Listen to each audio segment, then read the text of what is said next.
یہ کس کا بچہ تمہارے پیٹ میں پل رہا ہے؟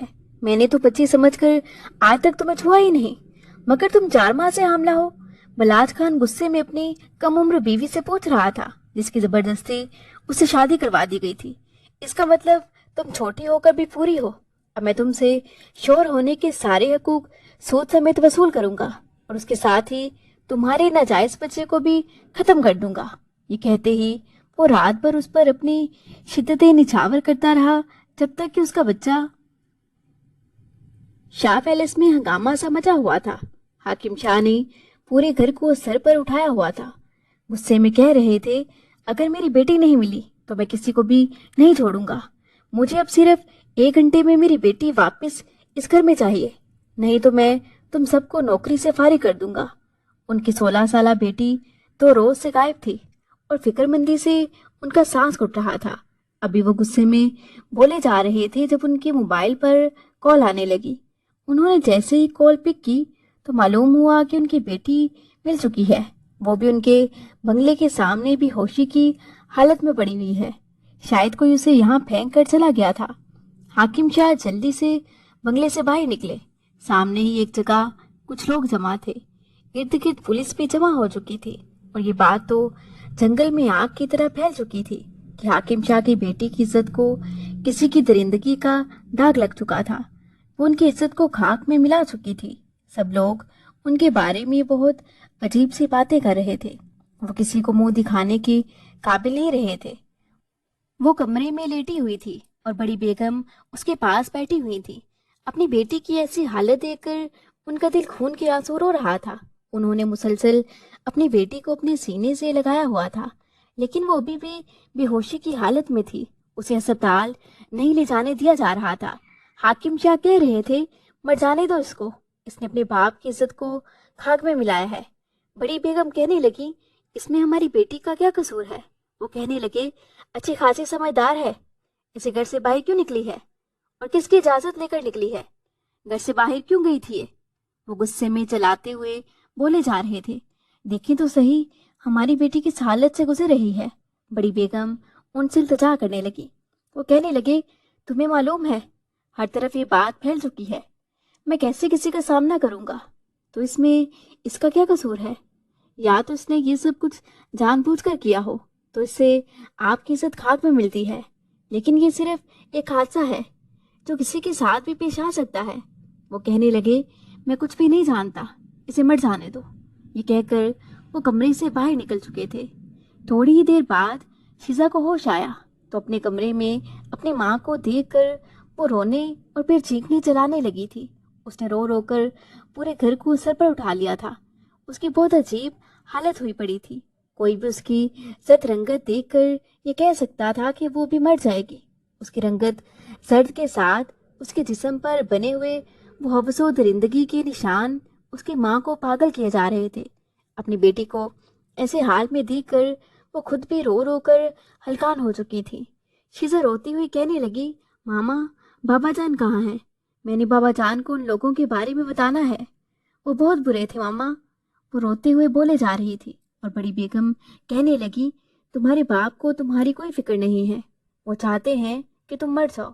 اس کی ماں غصے میں بولی اور وہ اپنی ماں کی طرف دیکھنے لگی، کہنے لگی، ماما، ان سب میں میرا تو کوئی قصور نہیں ہے، میں نے تو ایسا کچھ نہیں کیا۔ یہ کہہ کر وہ ہچکیوں کے ساتھ رونے لگی تھی۔ اس کی سانس بند ہو رہی تھی، اس کی آنکھیں لال انگارہ ہوتی اس کی حالت بیان کر رہی تھی کہ اس کے ساتھ کتنا ظلم کیا گیا ہے۔ اس کے بابا کو ایک لمحے کے لیے بھی اس کے حال پر رحم نہیں آیا تھا۔ وہ جو بابا کی لاڈلی تھی، اس کی تکلیف سے اس کے بابا تڑپ جاتے تھے، مگر آج وہ اسے مر جانے کو کہہ رہے تھے۔ وہ دکھ اور تکلیف سے روتے روتے پھر سے بے ہوش ہو چکی تھی۔ ماما مجھے بچا لیں، پاپا مجھے بچائیں، وہ لوگ آ جائیں گے، ماما مجھے ان سے بچا لیں، وہ دوبارہ آ جائیں گے۔ وہ نیم بے ہوشی میں روتے اور چینختے چلاتے ہوئے بولے جا رہی تھی، اور بڑی بیگم نے اسے اپنے سینے سے لگایا ہوا تھا۔ اسے پریشانی سے دیکھتی جا رہی تھی اور بے بسی سے آنسو بہا رہی تھی۔ ہاجرہ بیگم اسے ہسپتال بھی نہیں لے جا سکتی تھی، کیونکہ بڑے شاہ کو پتہ چل جاتا تو ان کے ساتھ بھی انہوں نے بہت بری طرح پیش آنا تھا۔ اس کے شوہر کی آواز سن کر بڑے شاہ غصے میں